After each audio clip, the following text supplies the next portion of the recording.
عدت يا شهر الهدى أعوذ بالله من يا الشيطان الرجيم بسم الله الرحمن الرحيم تسعى الحمد لله رب العالمين والصلاة والسلام على رسول الله وعلى آله وصحبه أجمعين. Assalamu alaikum wa rahmatullah. Aujourd'hui, nous allons voir, Inch'Allah, les règles du mim sakina. Donc, elles sont au nombre de 3. Et comme leur nom l'indique, elles concernent uniquement le mim sakina. C'est-à-dire que lorsque mim a une fatha, une dhamma ou une kasra, on ne parlera pas de règles de mim sakina. Donc, pourquoi les règles de mim sakina? Parce que lorsqu'on aura mim sakina suivi de telle ou telle lettre, la prononciation sera différente. Première règle, al-idgham ash-shafawi, donc la fusion avec la lettre mim, mim sakina. Lorsqu'on a mim sakina suivi d'un autre mim. Par exemple, dans les mots lahum maghfirah. Donc lahum mim sakina plus le mim maftouha de maghfirah. Deuxième règle, l'ikhfa ash-shafawi, donc la dissimulation. C'est lorsqu'on a mim sakina suivi de ba. Par exemple, dans les mots inna rabbahum bihim. Rabbahum, mim sakina à la fin, suivi de bihim, donc le ba.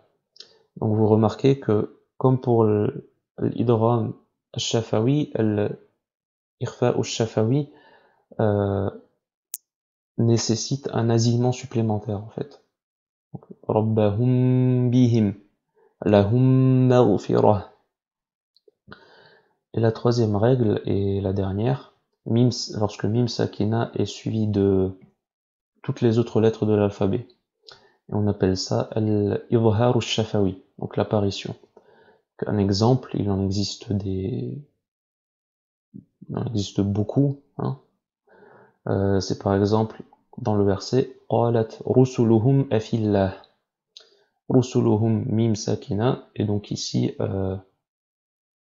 la hamza qui suit le mim sakina, et on n'a pas de nasillement supplémentaire, où on ne fait que prononcer naturellement la lettre mim sakina.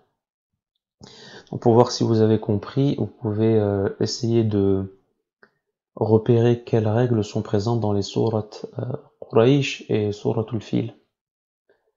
Et une remarque avant de passer à la récitation de Suratul Ikhlas, on dit Ash-Shafawi pour les 3 règles, Shafawi voulant dire labial, venant des lèvres, parce que le makhraj de la lettre mim, c'est les lèvres en fait. أعوذ بالله من الشيطان الرجيم بسم الله الرحمن الرحيم قل هو الله أحد الله الصمد لم يلد ولم يولد ولم يكن له كفوا أحد. Donc ici on va juste parler de 3 petites règles de récitation, dont l'une c'est celle qu'on vient de voir sur mim sakina, et ce sera idhar al-shafawi. Donc avec le dernier verset de cette sourate, walam yakun. Donc là on a idhar al-shafawi mim sakina suivi de ya. Walam yakun lahu kufuwan ahad. Et on a juste avant lam yalid wa lam yulad. Et dans les deux cas, donc mim sakina suivi de ya. Donc là, une petite remarque en fait, que ce soit pour mim sakina ou nun sakina, une erreur répandue consiste à faire ce qu'on appelle al-qalqalah dessus. Donc al-qalqalah, c'est un rebondissement en fait qui concerne certaines lettres. Par exemple, dans Suratul Ikhlas, lam yalid wa lam yulad, ce ad, donc c'est dû au détachement brusque des organes d'articulation. Donc les lettres concernées par le qalqala, c'est Qaf, Ta, Ba, Jim et Dal. Donc 5 lettres résumées dans les mots Qutbu Jadd. Donc vous voyez qu'il n'y a ni la lettre Nun ni la lettre Mim. Pourtant, l'erreur consistant à faire le qalqala dessus est très répandue. Par exemple, c'est de dire Alhamdulillahi Rabbil Alamin. Donc le in, c'est faux. Normalement, il faudrait dire Al-Alamin. Donc, on appelle Al-Bayniyah. Bon, si vous retenez pas le nom, c'est pas important. Dans l'immédiat, ce qui est important, c'est de prononcer correctement. Donc Al-Alamin, pas Al-Alamin.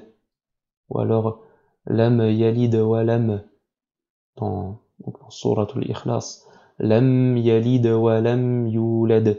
Faut garder les lèvres collées en fait pour ne pas faire al-qalqala. Mim sakina et la petite règle concernant le mim et le noun à la fin. Donc on a fait, je pense, le tour pour aujourd'hui. J'espère que c'était clair et Inch'Allah la semaine prochaine on verra ce que sont les lettres de Nun Sakina et Tanwin. ربنا تقبل منا إنك أنت السميع العليم وتب علينا إنك أنت التواب الرحيم صلى الله وسلم وبارك على نبينا محمد وعلى آله وصحبه أجمعين وآخر دعوانا أن الحمد لله رب العالمين السلام عليكم ورحمة الله وبركاته يا رحمة تسع المدى